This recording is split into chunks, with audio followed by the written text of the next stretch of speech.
America rocks. Okay. I love this place. Everyone. How do you get that? What did you get? Meatloaf. Whistle. Gravy. You? Oh, I went Chinese. Is that sushi and lasagna? Oh, man. Forget the sprinkles. Get him!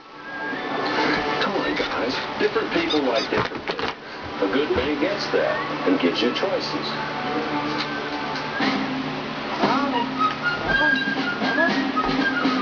How do you get him? Introducing Bob Evans Weekly Meals to Go. 10 complete meals. Each for under $20. How do you get him? So when they say, what's for dinner? Say, Bob Evans has it covered. And bring home far fresh goodness. Cleveland's own. While they're having Huron Hospital is closed. A lot of concern and outrage as well. Lisa Miga live with the latest. Lisa?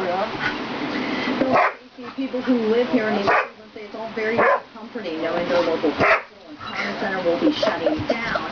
And now that this is a done deal, the mayor of the mayor says the city is considering filing another lawsuit against the clinic. How did you find him? The city of East Cleveland Where's he at? has more than 17,000 people. Monday, many residents were disappointed after finding out Huron Hospital is shutting its doors for good. I think it's terrible for the city. This is one of the things that we really need. During a news conference Monday afternoon, Cleveland Clinic CEO Toby Conrad says this was not an easy decision. Now, we recognize that this has been a very difficult decision. According to the clinic, Huron Hospital's average occupancy rate is less than 60%.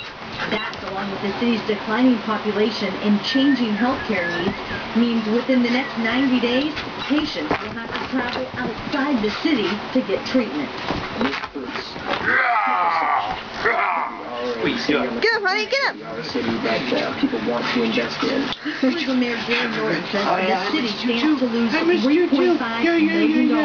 Besides the financial fallout, Norton is more concerned with public safety. When there's a serious car accident where someone's life is in the balance or a gunshot wound or